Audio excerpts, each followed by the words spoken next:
to Senior Moves. Welcome to this Thursday's release of the podcast, where we're talking about the impacts of disability on your parent project. Today, I'm joined by Sheri Simpson of Livgenerations in Ahwatukee, Arizona, who's spent decades in the Arizona senior living industry, and she's really found a passion for championing the effort to make Arizona dementia-friendly. We'll be discussing national, state, and local efforts to improve life of the aged suffering with all forms of dementia, including how the travel industry is identifying and responding to this growing but vulnerable population. We're going to share some recommendations on how to spot and respond to someone traveling with dementia and how your family can better plan to help a loved one move around the country if dementia does indeed impact your situation. As always, we'll incorporate articles and resources from Parent Projects Magazine and SeniorMoves.org resources that have been curated to empower you and your family to dig in. Overall, there's some great information on how to approach, monitor, and address a range of dementia-related issues for your parent project, so I really hope you guys enjoy our content today.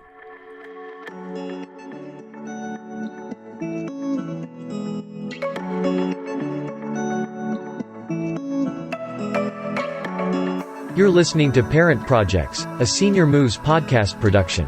Now here's your host, Tony Siebers. Welcome again to our listeners in our podcast. This week, dementia is the topic, and Sheri Simpson, you are in the spotlight. Sheri, how you doing today? Good, Tony. How are you? Awesome. It's great to have you with us. I really appreciate it. Well, thanks for having me. I love it. You know, for those of you that kind of follow along and look through the Parent Projects magazine, there's a couple of stories that we're going to hit through that you definitely want to pay attention to. One of them is going to be the Sky Harbor offering new help for travelers with dementia.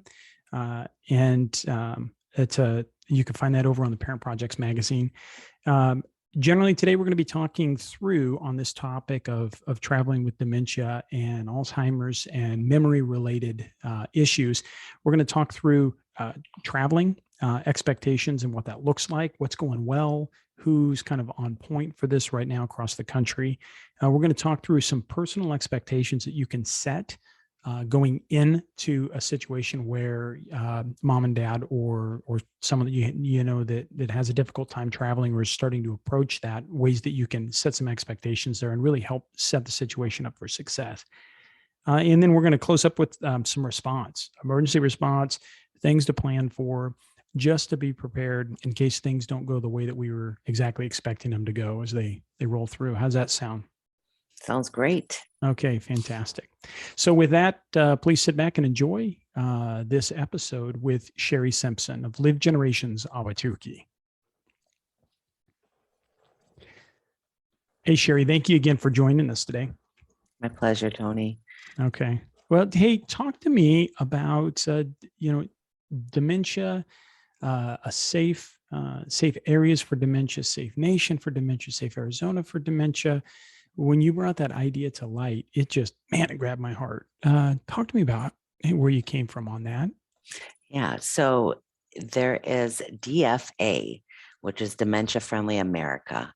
And I think we're all in a crusade to make America dementia-friendly because it's scary out there for the loved one and for the family members going through it. There was an article recently in regarding Sky Harbor, our airport in Arizona. Right. And they launched a compassion corner. It's located in their airport on level 3, terminal 4. It's behind the elevator B in the chapel. And it is a private room, quiet room, and it's locked. The compassion corner is locked. So there's always somebody there Monday through Saturday, and they can unlock this compassion corner of this part of the hallway. It's a big open room with a lot of stimulating colors. They have a bubble, water machine, which is very soothing.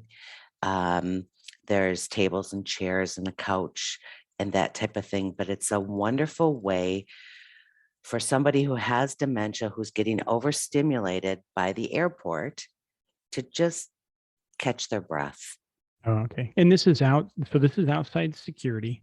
in that Terminal 4. So most of, I think we've got some American Airlines. Southwest really is the dynamo, I think, in Terminal 4 that's out there. Yep. And is it behind Elevator B, you said, right? It is behind Elevator B, and just look for the chapel, and it will say Compassion Corner right on the sign. All right. That's a good start. So, I mean, how did you get to carrying off of this? Tell us about you there at Live Generations, and tell us how you got into even caring about this corner of the world. So dementia is my passion. It started off with my grandparents who lived with us. He had Parkinson's, and dementia is an umbrella. And underneath the umbrella is Alzheimer's and Parkinson's and Lewy body and different realms of dementia diseases. It's been a passion of mine forever. I've been in all realms of it. And I am on, like I said, a crusade to make America dementia friendly. And support any communities, any businesses that are doing that as well. So that's something that I definitely am passionate about, and trying to find companies that are dementia friendly. So that's where we started. And I know you've got a good network of other people that speak on this and talk about this or have written about this. Jan Doherty's got a book of Travel Well with Dementia: The Essential Tips to Enjoy the Journey. Tell us how does that come into play in what Jan talks about in her book? Jan, Jan is a dementia care expert. And she has written this book, The Travel Well with Dementia. She's also cultivated Live Generations memory care program. So her background is dementia. She is the most interesting, amazing woman I've ever met. Her passion regarding dementia, and especially traveling, that's where her realm is at this point in her journey. She's innovative, and she's going to come and speak here. She's absolutely incredible. She used to be with Banner's Alzheimer's Association, and I think she's with Hospice of the Valley at this point, doing some of their dementia training. And we're going to put down in the description below the podcast, we'll put the link to Jan's book, The Travel Well with Dementia, for those of you that are looking for it. And it's linked over to purchase it off of Amazon, where she's got that. So it sounds like we've got some awareness of this that's going on. The Phoenix Sky Harbor Airport's picking up, or others. You see the green lanyards with cactus on that. I understand that they're kind of making a play off of that in a slightly different direction to help identify people out at the airport and in some other places. What can you tell us about the lanyards? Yep. So the lanyards you can get at the Phoenix airport, they're bright green with cactus on them, obviously for Arizona. That is recognizable by the people, the staff at the airport in Phoenix. It is trending in all different cities, so I'm not sure what the other cities' green lanyard will look like. But the dementia, there is other lanyards with sunflowers on them, and that is trending across America as well. Okay. They're advocating for nationwide adoption of the hidden disability sunflower program is what it's called. And there's our green with sunflowers on it. Basically, it all cultivates together so that it's somebody with a disability that might need some help. So if you see somebody with a lanyard, it's green, whether it has cactuses or sunflowers on it, be mindful that that person may need an extra patience or minutes. Exactly. And that's just that identification of that sometimes in a hustle and bustle, I think is a great thing for any of us that are moving even on business or the like, to be able to see that, know that that's there. And that can, I know to teach is to learn twice, they would say. So walking through that situation with somebody or being able to help someone else might help you or one of the listeners and members in their own walk. So That's fantastic. So it sounds like with an identification of what that of people that potentially might have that problem, and now we have the ability to start responding to things if there's an issue, so long as we set some stuff up. So let's talk about that. Let's talk about what I'd like to talk about is those personal expectations of setting up travel to make something go reasonably well, or as well as it can go. Right. For those that aren't, maybe that's a difficult thing, but you're just not ready to give up travel of Right. mom and dad, of bringing them someplace, or they're not ready to give it up yet. And you think you can still get some of that out. Well, how can we do that safely to enable them that dignity and that ability a little longer? First of all, traveling, period, is phenomenal. And traveling with dementia is just as phenomenal for that person. We have to keep that in mind, but we need to set the realistic expectations.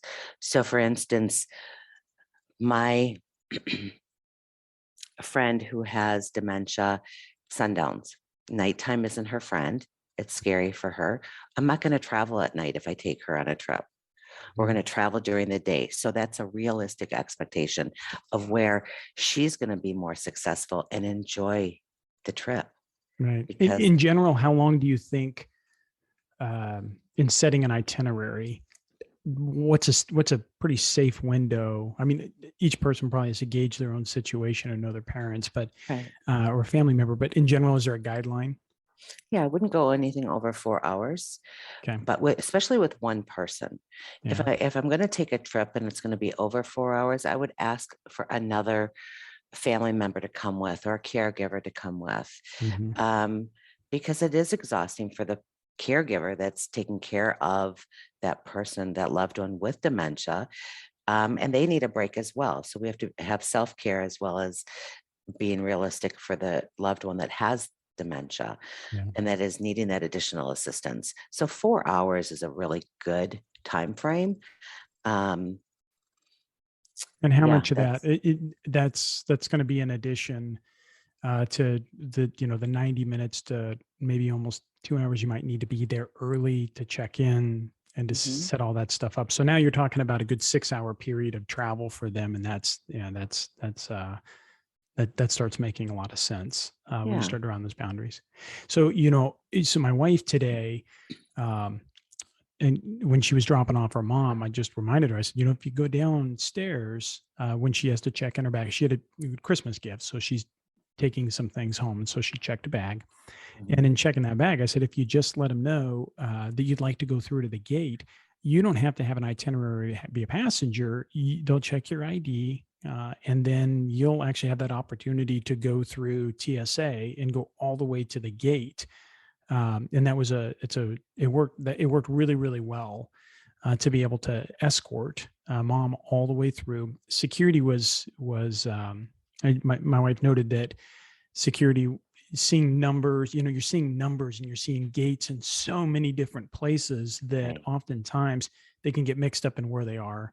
They know they're going to gate D5, but they see lane 5 at TSA and think maybe that's where they need to be, right? Or no, when do you hand someone a ticket? When do you hand somebody an ID? When do you hand somebody both?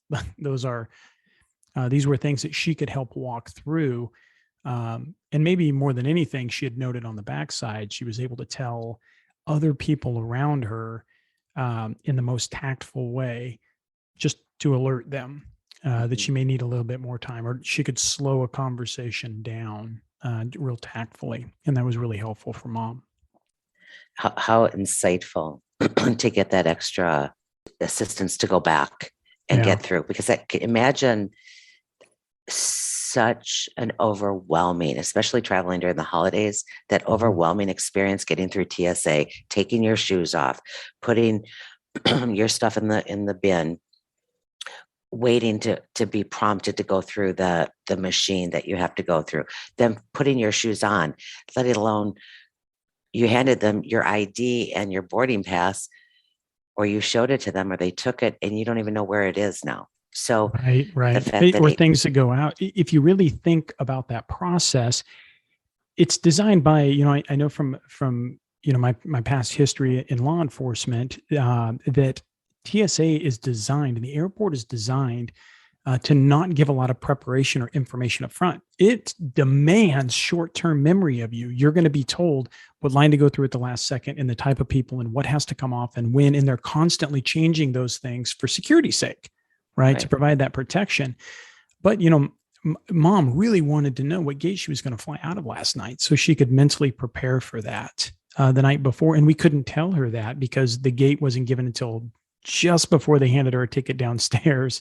And then that's to say it didn't get changed once we got upstairs, and you're listening to other gates talk about where they're going, trying to determine if that's what you should be listening to or not, helping them understand to look for the person once they're at their gate, look for that person, have that microphone in front of them with the sounds that they hear. And if not, it's probably someone someplace else that's talking to them.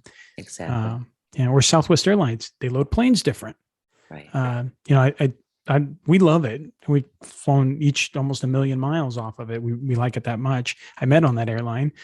But all that aside, that is different than the way she's traveled in flight for her whole life.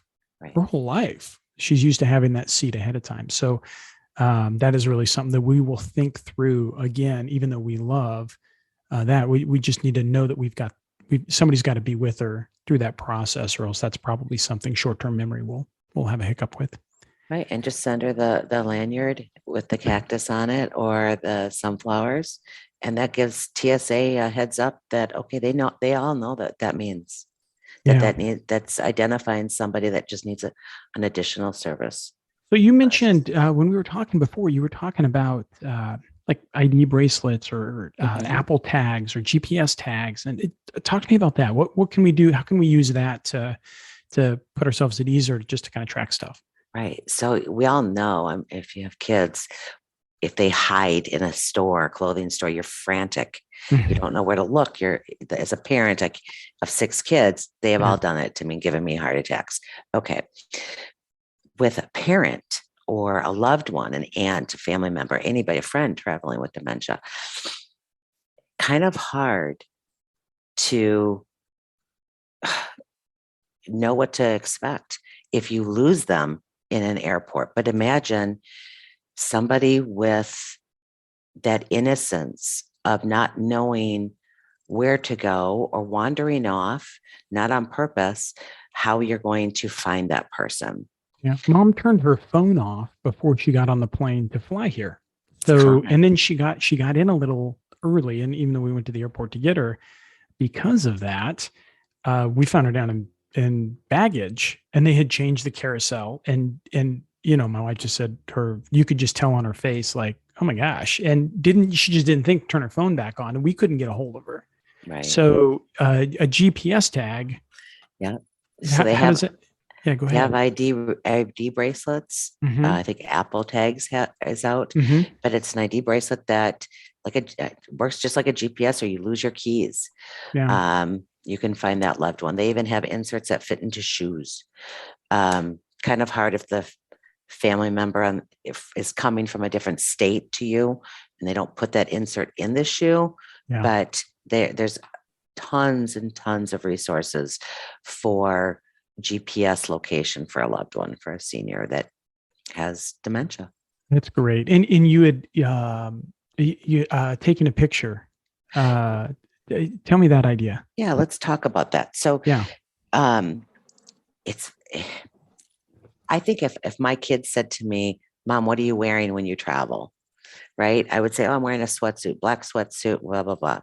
At least that they would have a description if I had dementia of what I was wearing, so that they could pick me out of the crowd and they can send the grandparents over. If you know your loved one, if your loved one is like, well, I don't know what I'm wearing until tomorrow. But if that the senior generation, they have it all planned out. So they usually know what they're wearing, but it's great to say, Mom, let's FaceTime. Auntie, let's FaceTime. And then take a picture of what they're going to be wearing. Yeah. Yes. Yeah. Yeah. So that if they do get lost, you can say, well, my mom has black hair, black glasses. She has something sparkly on her shirt and a black sweater. and I don't know where she is. Now let's go find her and go to security at the airport and show a picture and have a current picture. That's great. That's fantastic. Let's so now we're leaning into, how do you respond if something's going wrong? Response, logistics. It didn't go as planned. Where do you? We talked about how you go and talk with or the compassion corner, where you might find that at particularly Sky Harbor. Mm-hmm. How do you handle moms coming in from Wichita or someplace like that? What's the best place to prepare for that? Or if you're having an issue, who do you contact? Yeah. So let's talk about mom coming in from Wichita. You need to have an emergency bag with you of a list of medications, physicians, maybe some clothing. It's always good to have that little emergency bag and be updated on what they're taking. Have a direct flight. Don't do a layover. It might be cheaper, but it's not worth it in the end because it's very difficult for somebody to transfer planes. Yeah. What's in that? So what's in that emergency bag? What are things you want to think of? I mean, like medications, I take it. Something that can get them through a 24-hour period or something. Yeah. Medications, a list of those. If not, some pills, if you're, going in the same state and traveling together. Obviously, you have access to that. The list of doctors, physicians, so maybe some medical histories, a current picture of them is very, very important.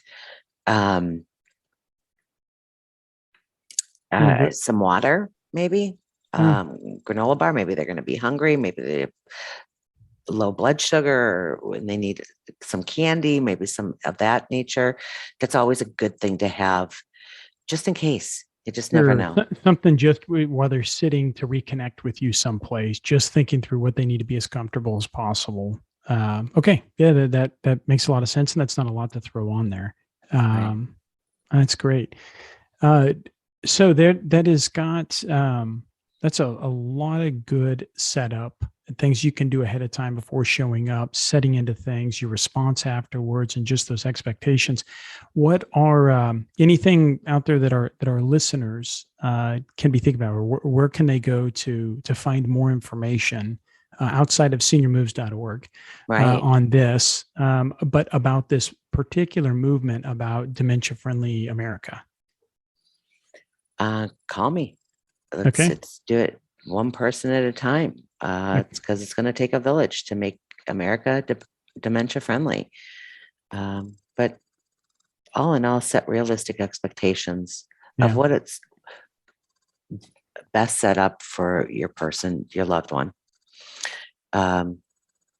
Travel with love for yourself and kindness for them and the people around you, because it is exhausting.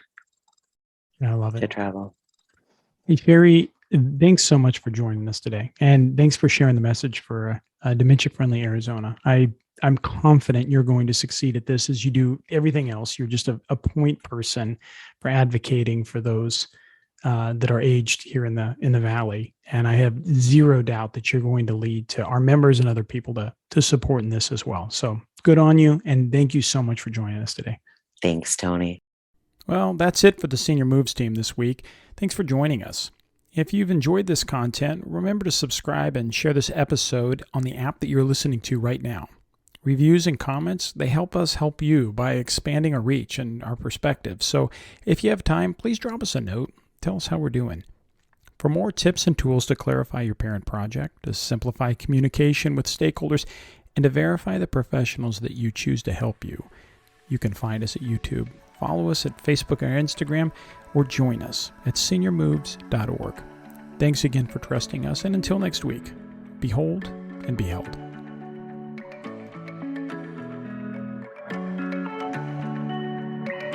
Thank you for listening to this Senior Moves podcast production. To access our show notes, resources, or forums, go to seniormoves.org. This show is for entertainment purposes only. Before making any decisions, consult a professional. This show is copyrighted by Phoenician Partners LLC and Senior Moves. Written permissions must be granted before syndication or rebroadcast.